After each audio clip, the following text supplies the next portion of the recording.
बड़ों की हाइट तो सब देखते हैं, लेकिन बच्चों की हाइट नॉर्मली क्या होता है कि हम सब के घरों में बच्चे की हाइट देख कर के आप अंदाज़ा लगाते हैं कि बच्चे की हाइट बिल्कुल ठीक-ठाक है, बढ़ रही है।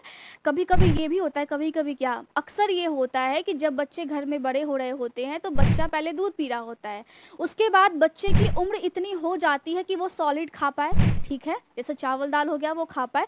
लेकिन बच्चा बाहर का चीज़ खा रहा है, बच्चा बिल्कुल भी घर में नहीं खा रहा है। जब घर में बच्चा नहीं खा रहा है, इसका मतलब है कि इस चीज़ का असर उसके बॉडी पे होगा, मतलब न्यूट्रिशन उसके बॉडी में नहीं जा रहा है। जब न्यूट्रिशन जब नहीं जाएगा तो डेवलपमेंट सही से कैसे होगा?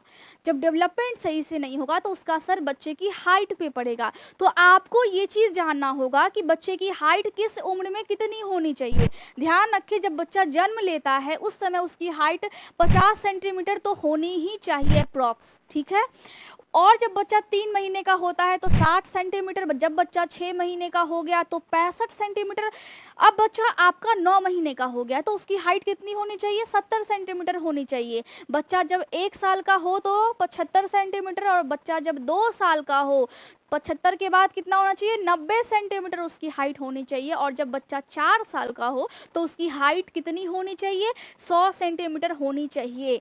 तो आप बच्चे के प्रॉपर डाइट पे ध्यान दें ताकि आपका बच्चा ठीक से बढ़े, और जब बड़े हो जाएंगे उसके बाद बादाम खिलाने से कुछ नहीं होगा।